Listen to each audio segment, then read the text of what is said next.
Welcome to food plot season here at frigidforage.com. I'm standing down in the corner of one of my food plots here, making a decision that I have to make every year when I'm trying to figure out what I'm going to plant in these spots. This is about a 2-acre plot. I've got a fella helping me out here that's tilling it now, getting the seed bed ready. But you have basically two options at this time of the year. We're in early May, it's the spring planting season. I can either plant perennials or annuals. And with perennials, you're mostly talking about the clover blends. And at Frigid Forage, we're talking about the Pure Trophy Clover. And that's a blend of 5 clovers, and it's ideally suited for a wide range of different conditions. Because it's a blend, you're gonna get some clovers that do well when it's dry, and some that do better when it's wet. You know, some are gonna do a little bit better in the shady conditions and others will.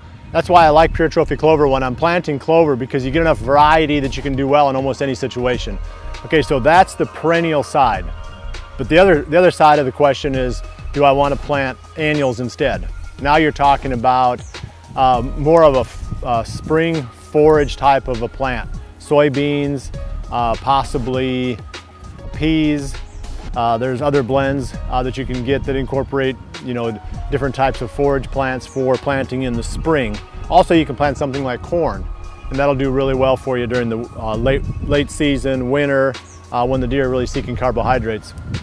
So let's look at these perennials and versus the annuals and kind of break this decision down. I like to have about 75% annuals to 25% perennials on this farm.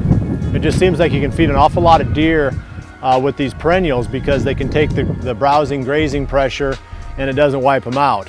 Whereas if you get into your annuals, you know, there's only so much you can do. There's only so much pressure that corn and beans can take before the planting is worn out during the summer, and you don't have anything there in the fall and the winter when you really need the food. Now I want to talk just for a second about one of the main spring annual blends at Frigid Forage. Monster Magnet has forage soybeans, forage peas, crimson clover, sunflowers, and vetch. And that's more of a summer food source. Then you have forage radish, turnips, rye grain, and sugar beets. And these are going to supply more of a fall, winter type of a forage.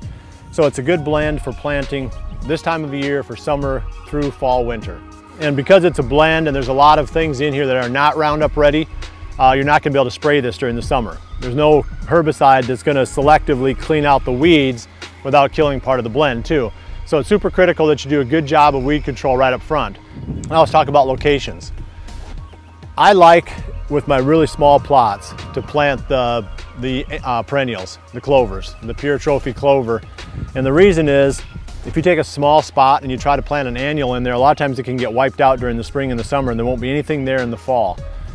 You plant a perennial in there, you plant your clovers in there, and you've got something that's basically going to supply summer nutrition, early fall, clear on into the middle to late fall in a lot of parts of the country. You know, these perennials aren't going to be great for the late season, but when you're planting those little kill plots, those little 1-acre plots, I've got one right in front of me here too, that's just a little small spot tucked into the timber. It's a perfect place for the deer to pop out, stage, and then work their way out into the bigger areas. So these types of small staging area food plots are ideal for planting the clovers. An acre and smaller, I'm looking at the Pure Trophy Clover blend. An acre and bigger, I'm looking at the annuals similar to the Monster Magnet. Okay, now I'm going to talk soil prep. We got a little bit of that going on right behind me. But basically you're looking at killing the existing weeds and grasses before you start. And in this case, we've got some leftover broadleaves from the winter. There's some wild chives in there, wild onions. You know, this is not going to be an area with much grass in it. So we can go right ahead and till it. Everything that we till up pretty much is going to die in this situation. Normally, if you're starting in something with a lot more grass, you're going to have to spray it with Roundup first and kill it. Give it the 10 days at least in order for that to get absorbed into the plant and kill the plant. And then you can go ahead and till it up, and you should have a better chance at keeping that weed free. If we have any issues at all, obviously we can maintain it, you know, during the summer. If it's clover, we can mow it, and if it's some of the other blends, we can spray herbicides on and clean them up that way. I like tilling versus no tilling, especially with my clover plots. I just seem to do a lot better with the clover if I till it, give it that nice, you know, even if it's just a couple inch deep seed bed. The seeds They find their way to the proper depth easier that way. The roots are able to establish. The seed bed itself kind of serves as a sponge, so that when you get a rain, it'll soak up and hold a little bit more of that moisture, keep it closer to the seed, so you got more moisture available for the germination and for the roots to get started. The biggest problem you've got if you no-till, if it's dry when you start, you may run into a situation where you don't get enough moisture, you don't get enough seed to soil contact, and you just don't get a very good germination out of it. So anyway, that's, you know, the annuals though, we've had pretty good luck over the years just drilling those in with the no-till drill. And that's something that works pretty well. Again, you want to have weed control. You know, you can spray this stuff ahead and you can drill it just as soon as the spray dries. Take advantage of the period when the plants are dying down for the stuff that you've planted to start growing and taking over the food plot. It's really important to do a soil test. We covered that with the first episode in the series. You can go back and watch that again if you have any questions about how to take the soil test and what that soil test means. This food plot behind me, we tested it. It came in a little bit low on pH. It was a little bit low in P and K. And since I'm planting clover in here, I'm not so worried about the nitrogen level. So I had this fertilized. We came in here 2 days ago and I had the co-op hit a number of little fields around here in food plots. So this has already been treated, fertilized and limed, and now we're tilling it under, so that's all going to get incorporated real well. But it's super important, especially when you're doing the perennials, like the clover, the pure trophy clover blend that I'm planting here, because the plant won't establish well in acidic soil. The roots won't go down, it won't uptake the nutrients that are in the soil. So you want to make sure that you really focus on your pH. And then the perennials are also very fertility sensitive. If you've got a really fertile seed bed, they grow really well. And then they start really dropping off fast when the fertility level gets lower in these food plots. So take care of them and you'll get a really nice lush food plot for 2 to 3 years. The one thing you want to keep in mind with the clover blend is that it's always going to look better the second year. You know, I'm planting it this spring. I'm not going to put a cover crop on it.